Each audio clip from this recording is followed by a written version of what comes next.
I had been involved in the movements for justice for Aboriginal people ever since we returned from overseas in the 1970s. But then the Aboriginal people who were related to the Uniting Church became part of the Uniting Church and formed the Uniting Aboriginal Islander Christian Congress in 1984. And they took the lead then in the Uniting Church in really determining the agenda. And they invited me in 1991 to raise awareness around the Uniting Church of the history and of present relationships with Aboriginal people, and to try to develop reconciliation, a reconciliation process within the Uniting Church.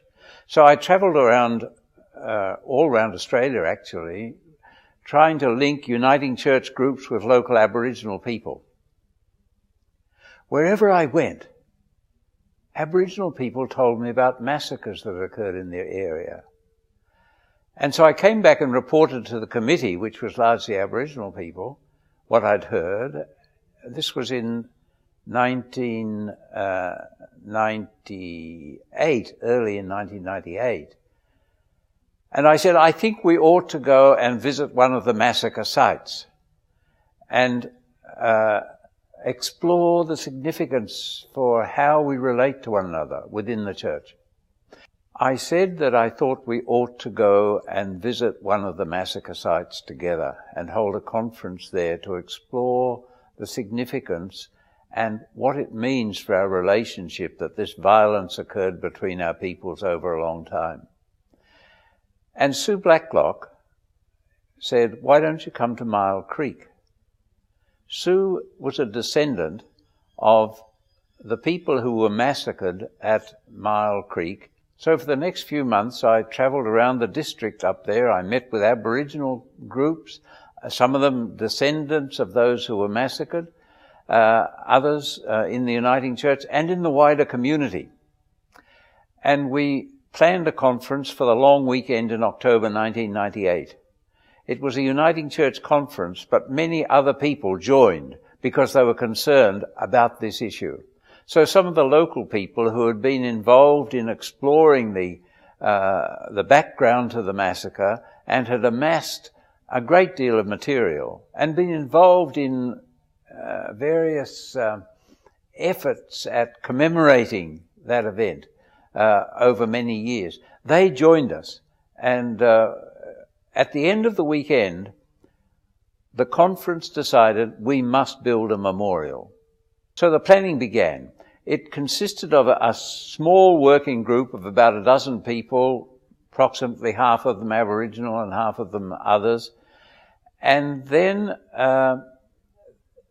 we also convened half a dozen public meetings where we brought together Aboriginal and other people from the whole region, from Armidale, from Moree, from Tamworth, Inverell, from the whole northern inland.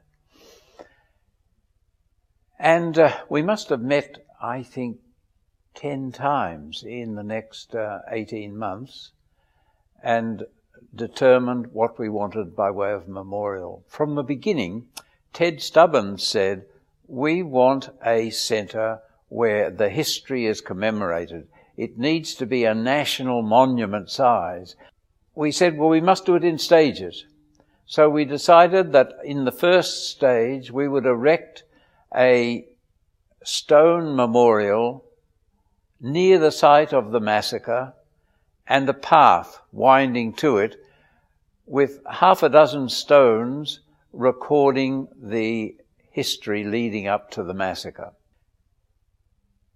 We are now involved in the planning of a second stage of the memorial. This was dreamed of and talked about by Ted Stubbins at the very first meeting of the committee in February 1999. We have plans for the memorial, for this new step in the memorial, and it consists of a large building in the shape of the serpent, the Aboriginal symbol. It will tell the story of what happened along the frontier in terms of relations between Aboriginal and non-Aboriginal people, the massacres that occurred all over the country. It will also invite people